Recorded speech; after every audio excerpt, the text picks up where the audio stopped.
Hey, good evening, everybody. Welcome back to our Zoom Daily with Rabbi Shlomo Schwartz to a realistic map of meaning.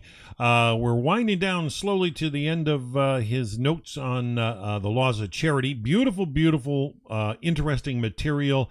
Lots of minutia that is very, very eye-opening for sure. So let's just jump right in and say hello to the rabbi. Shalom, Rabbi Schwartz. We're going to turn the class over to you, and you'll be going away this week, right? So we're going to take some time off until, I believe, the 6th of July. That's right, right. Tonight will be the last night till Thursday night, following the Thursday following this coming Thursday. That'll be the next class. All Um, right. Well, the class is yours, Rabbi, and we look forward to hearing more of the laws of charity. Good. We're very glad to be here, and I'm going to looking for my. It's here. Uh, is that it? Did I get the right place? No, I think I may have I think I just erased it. Sometimes when you press on these tabs, you wind up zeroing them out. Sorry about that. Uh, That's okay. I know the feeling when I get too many tabs up at once, yeah. and I think what I'll have to do is I'll have to get rid of that one and open this one. Oh dear. No, I don't know if I should have done that. Should have done this. Uh, Here, go to drive.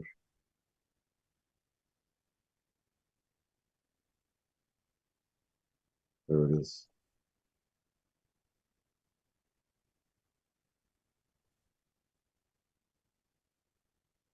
Okay.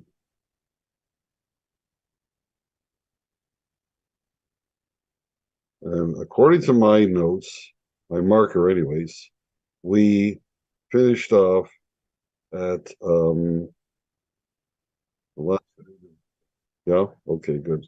So so the next thing is I think this is paragraph 2 of the Rambam, and we're up to the Shulchan Aruch version, which is going to be a review of the Rambam, so that's okay. So last time we did the sources for the Rambam, which was a bunch of Talmudic sources. Now we're going into the version following him. So I'll just X that off to put a new one, and I'll read it. And this is 247, the second paragraph in chapter 247. We already did the first, and I think the third. So it's the middle one, which just again emphasizes how people follow different orders in terms of presenting material. And he says, never does a person become impoverished from giving charity, nor does any, a missing word here, nor does any evil or harm befall him thereby. As it is said, the act of charity will establish peace. That's a verse in Isaiah. And then the next paragraph, 03, for anyone who shows mercy to the poor, the Holy One, blessed be he, shows mercy to him. I don't know why he broke that up. I mean, that was part of the Rambam, and he decided to make 2 paragraphs out of it. Not sure why. On this, Ramah comments, now each person should keep in mind that he seeks his sustenance every moment from the Holy One, blessed be he. And just as he is seeking that the Holy One, blessed be he, listens to his prayers, so he too should listen to the prayers of the poor. He should also keep in mind that he is but part of a perennial cycle, and that the end of every man is that he or his son or his son's son will arrive at this state, the state of poverty, and that whoever shows mercy to others will have mercy shown to him. In other words, you'd like if your kids were in a bad situation, you'd like someone to help them out. So it'll come if you help this one, even though you don't see that you think you're going to be able to provide for your kids. Don't don't bet on it, because there's a rags to riches and a riches to rags cycle every 3 or 4 generations. As and people speak about that. So he's pointing that out. Now that was something that the Rambam and not said. Rambam had this.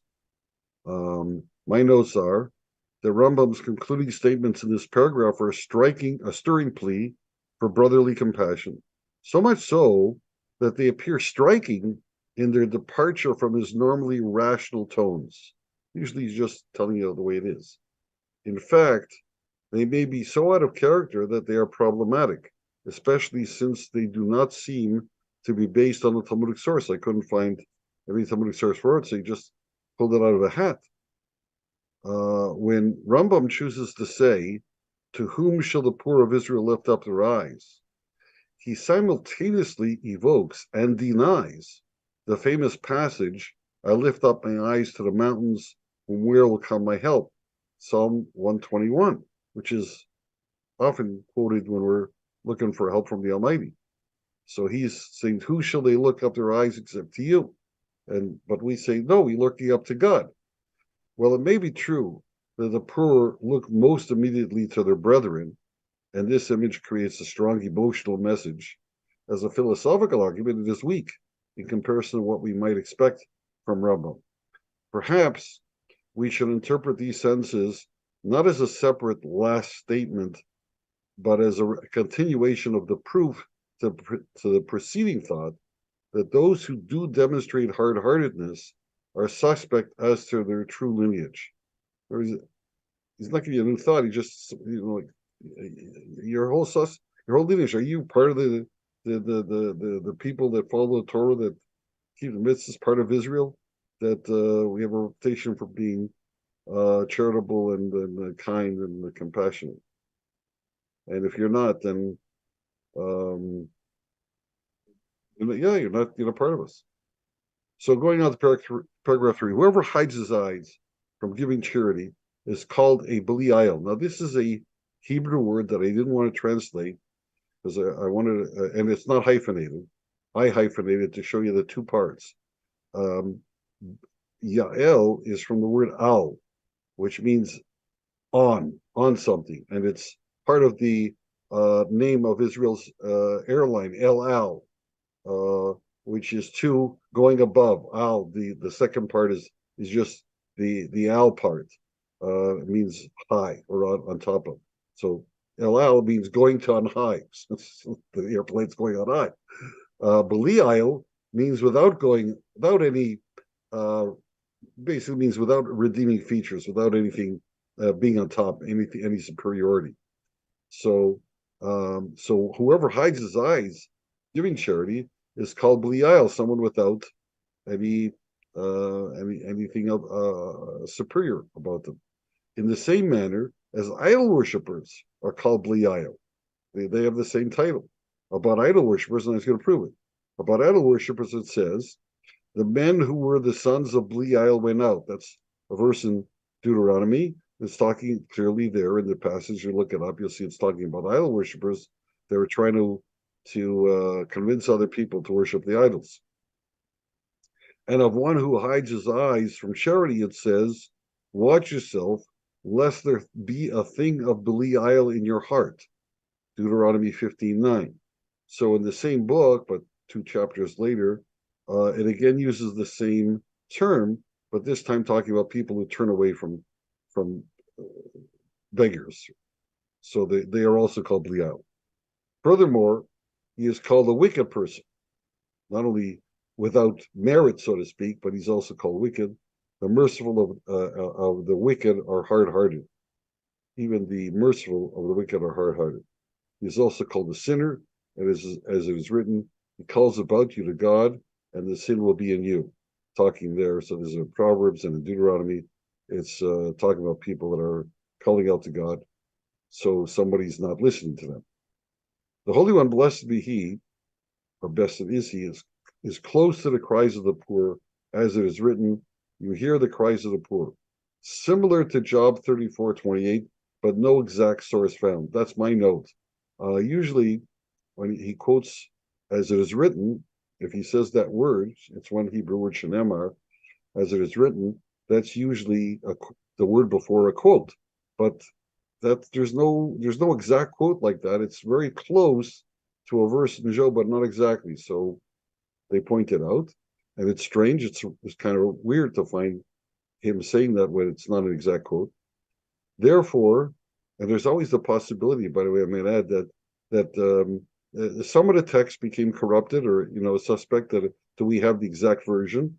We have coalesced around one version of the text. Sometimes there's different manuscripts.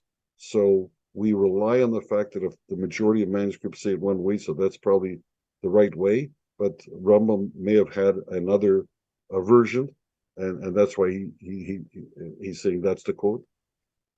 Okay, but at any rate, therefore one must be scrupulous about their suffering. For behold, a covenant has been made with them, as it is written, it shall be when he cries to me, I will hear, for I am gracious. Exodus 22:26. So he uses a very strong word, a covenant, a bris, because it's a reference, I think it's around the passage where no, not. I'm thinking of Genesis. So it's talking about a sign there or a covenant. But when the poor person cries out to me, I will hear. For I'm gracious. It's a promise that God makes. So it's like a covenant. That's considered a covenant. By the way, I'll make my own comment here that usually when you read, almost everybody talks about a covenant as a negotiation, a negotiated, a deal that was made, yeah, a contract. You do this and I'll do that. And if you take a look, that's not the case. The major source of covenant, or the major example of a covenant, is the circumcision covenant, and nowhere there does it say that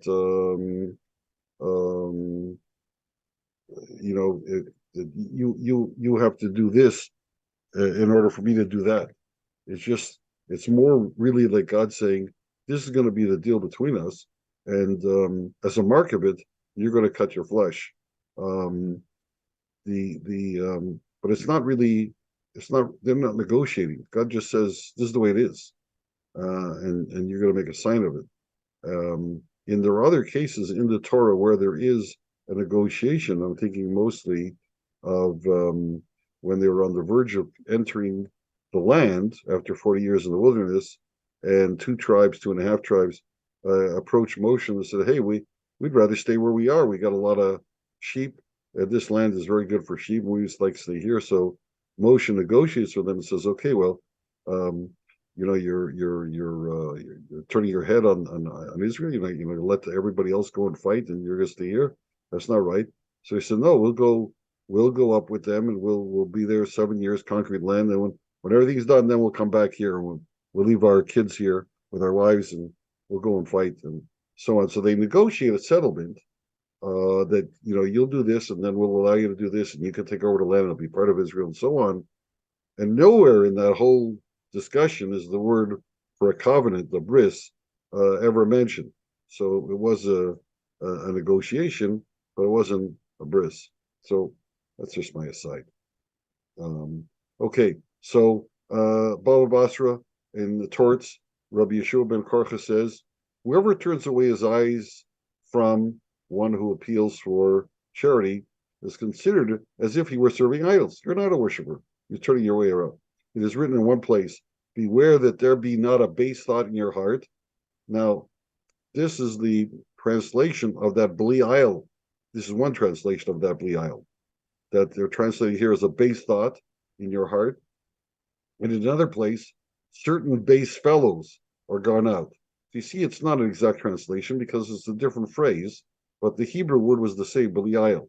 So they're just basically translating it as base. This is, I remind you again that this is the Soncino tradition, the Soncino translation, a famous, very popular translation before Art Scroll came along. English translation, it was done in England, and it ruled the roost for many, many years until another one was done in America. And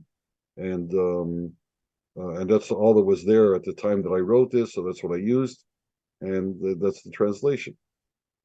So just as in the second case, the sin is that of idolatry, so in the first case, the sin is equivalent to that of idolatry. That was what the Talmud said, and that's why Rambam brought it down. Another Gemara, another Talmud says, in ketubos and marriage contracts. Rabbi Chanina had a poor man to whom he regularly sent 4 zuz on the eve of every Sabbath. Every week, just before Sabbath, he would send him 4 zuz. Now, what's the significance of this sum? I don't know if you recognize it, but if you recall, we earlier had zuz in the amount of 200 zuz. And 200 zuz was the threshold that if you had 200 zuz, you were not eligible to take from any charity fund. There was the annual amount that was given to the poor in the 3rd and the 6th year, and then there was also the Lekashicha Peya collection in the field when they harvested every year. So anybody that was poor was entitled to go and collect what was left over, but you had to have less than 200 zuz to make yourself eligible for that. Well, this guy is being so in other words, the 200 zuz was an annual that was enough to sustain you for a whole year, because so then you got enough for the year already. If you have 200 zuz, don't collect from here. Maybe next year you'll come back, you'll need it. So this guy's falling into that category because there's like about 50 weeks a year, and 50 times 4 is 200. So he was actually giving him an annual salary, and he was sustaining him at that level. It was like a personal welfare fund that he was maintaining for the guy. So one day he sent that sum through his wife, who came back and told him that the man was in no need of it. Well, what did you see? Rabbi Chinan asked her. She replied, I heard that he was asked, on what will you die? 68a means it's going back from 67b is the bottom of one page going up to the top of the next page. On the silver colored cloths or on the gold colored cloths he was asked. So those are expensive tablecloths. If you got expensive tablecloths like that, then you're not doing too badly. So he replied, it is in view of such cases, he remarked, that Rabbi Eliezer said, come, let us be grateful to the rogues, for were it not for them, we would have been sinning every day. For it is said in Scripture, and he cry unto the Lord against thee, and it be a sin unto thee. So the poor are always crying. And how could we walk by and not look after every poor person? So he's saying, here's our answer. He's our shelter from this, because he's obviously a rogue. He's been asking me for money, and I've been sending him the money. And now if I ever do not answer someone, it'll be because I found out that there's guys like this. And so I don't give everybody, and he's my excuse for not giving. That there's some guys like that. So really, he twisted the whole situation around just to make the best of it. Because really, what he found out was he was being cheated by giving an annual support to this guy who already had. But rather than get angry and and lash out at the guy, so he used it to let God's running the world. It's okay. You just learn from this. Okay, this 9:30 is a marker for another group. Furthermore, Rabbi Chia bar Rab Avdifti taught, same Talmud, different story. Rabbi Yeshua ben Korcha said, anyone who shuts his eye against charity is like one who worships idols. For here it is written, beware that there be not a base thought in thy heart. This is the same Belial that I quoted. This is the same verse they're quoting. And then I will be evil against thy poor brother. It's a longer version of the quote. That's in Deuteronomy 15:9 that we quoted before. And there it is written, certain base fellows are gone out. So again, they're translating it like that. And that's Deuteronomy 13:14. As there, the crime is that of idolatry. So here also, the crime is like that of idolatry. Okay. So that was the Talmudic sources in which Rambam based himself. Shulchan Aruch comes along, and now, I was saying before, I said we'd already done it. Now we're back to 247.1. So first he did 2 and 3, and now we're going back to 1. Why he changed the order, I don't know. It is a positive commandment to give charity. Oh, well, that's why he's going back. This is actually how he starts, and that's the best I could find. I don't remember if I quoted this back at the beginning, but Rambam has repeated himself, because back in chapter 7 when we started, he had laid this out, and he started with this general statement. Rambam, this chapter, is going back and reiterating it, but for a particular reason. I might talk about it in the notes. here is the Shulchan Aruch. He only said it once. It is a positive commandment to give charity as much as possible, and it is many times that we are charged with this positive commandment.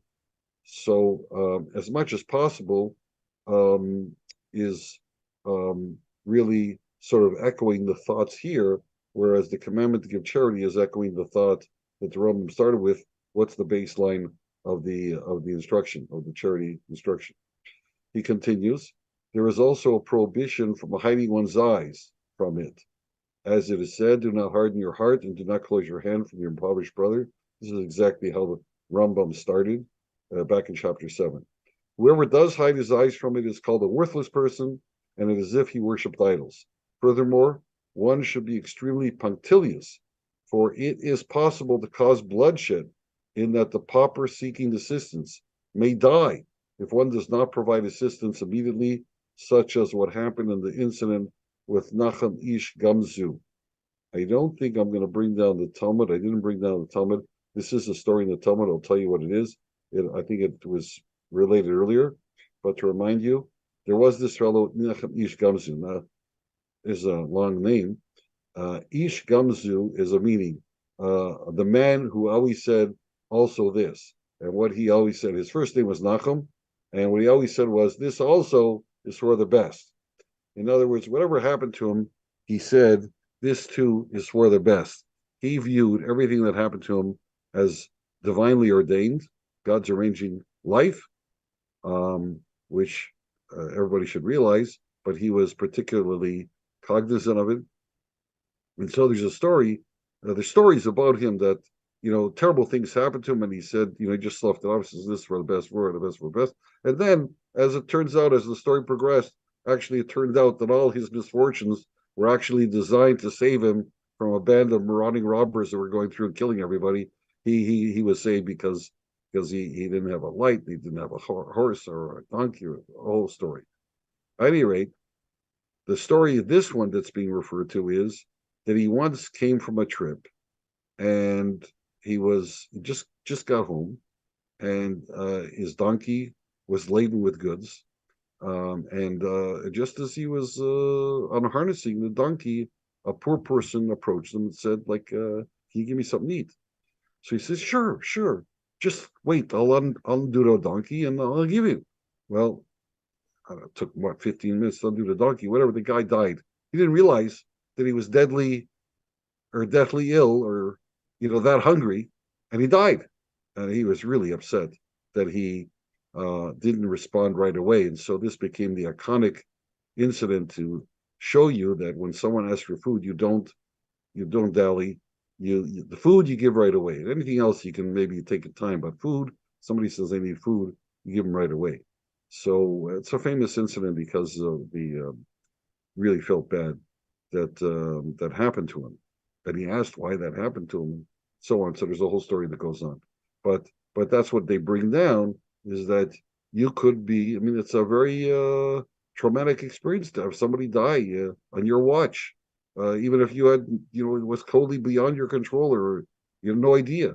But it's very traumatic to see, to experience, and so they're saying that don't be part of that story. Okay, the notes. My Rambam continues in this paragraph the theme of the preceding one. Those who demonstrate hard-heartedness must be suspect in their lineage. He may have separated these thoughts into a new paragraph to suggest that even if a hard-hearted person can prove his lineage, nevertheless, such a person cannot expect any different treatment from the divine than that accorded to an idol worshiper. There was if you're a part of Israel, normally you're doing good things. What it means is you're normally doing good things, but you've got this one either habit, or maybe even just a few instances that you were hard-hearted and said no to somebody that needed your help.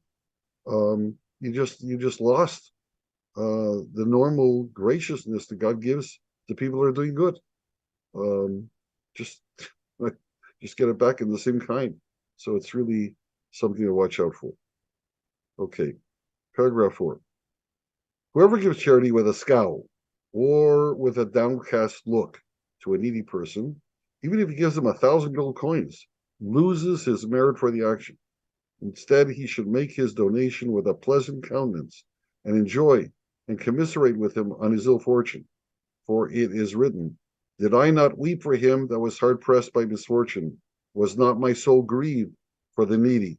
And that's Job speaking Eov in the Hebrew, who was defending himself because he had all these terrible things happen to him. He was really a righteous man, a very, very upstanding man, and he had all these things. So he complained and he said, well, "How does this happen?" So this particular is a very weird story, very difficult to, the whole story that God was testing him, and so he was really beset. And a lot of people are put off by his story because he didn't deserve it, and but sometimes God will make an example of someone because this life is just temporary, anyways. The more you can prove, the more you can accomplish in this life, the better you're going to be in the future, and you'll be quite grateful for it. A little hard to take here, but you'll be grateful in the end, and that's true of many situations, and that's what we learn from Eov. But it's a difficult story to read. So he has all these statements that he makes. Furthermore, he should offer him words of hope and consolation, as it is written, "And the heart of the widow I caused to sing for joy." Another statement earlier. So this is chapter 30, this is chapter 29. So he's choosing how he, Rambam does it in his logical way as he presents the feelings. Other texts maybe are putting forward thoughts to for other poetic purposes, whatever. This is the Rambam's way. So that's his story. That you shouldn't give with a scowl or a downcast look, even if you're giving a lot of money. But if you do it with a bad, make the guy feel bad when you give it to him, you're gonna lose it all. You lose whatever you get from it.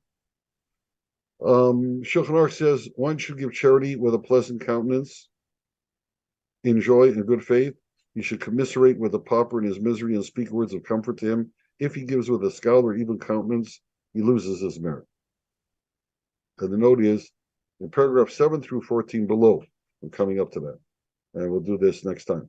M lists 8 levels of performance regarding the duty to give charity. 8 levels of performance. Paragraph 14 cites the case of one who gives begrudgingly. That's the last one. As the lowest of the 8 levels. However, such an act is still included within the confines of the commandment. Therefore, when Rambam states here that one who gives with a scowl or a downcast countenance loses his merit for the action, he must mean that a great portion of the merit is lost, but not the whole of it. And I wanted to make this comment because I don't think you ever lose everything. God's just gracious. He wants to give you, but sometimes you'll be told you're going to lose everything just to motivate you. Watch out. You're going to lose so much. Yeah, just lose so much. So, anyway, so that's where we are. We're up to paragraph 5 now. I'm going to paste my marker here. And any questions? Ronald, have you got any questions for Rabbi? No, not today. Yeah. Rabbi, all I can say is I've gone through years where I had too many hands in my pockets, and it really affected my personal drive to be a giver because I couldn't stop. It just seemed life was buffeting me in such a way that I could not stop getting people's hands out of my pockets. It didn't matter. I made a lot of money for a lot of years, and it just seemed the more I make, the more people were just, imposing on me. And I had to literally remove a lot of people out of my life in that regard. And, the comment about giving with a scowl, at what stage is asking an imposition? What I'm drawing from a lot of this is that, if somebody's in genuine need, I mean, it's so honorable to help out and meet that need. But the imposition of expectation, when somebody's actually refusing to stand on their own legs and just relies on burdening other people. I mean, is there no justification whatsoever for feeling heavy of heart to give? Yes, the Rambam, and we went through this really up front. The Rambam didn't wait long to tell us that the maximum was 20%. Remember, and the average, and you didn't have to give 20%. The average was 10% of what you had. And if you give that, no one can make a claim on you that you're not doing your share. Now you can be more generous to go to 20%, but really past 20% you shouldn't.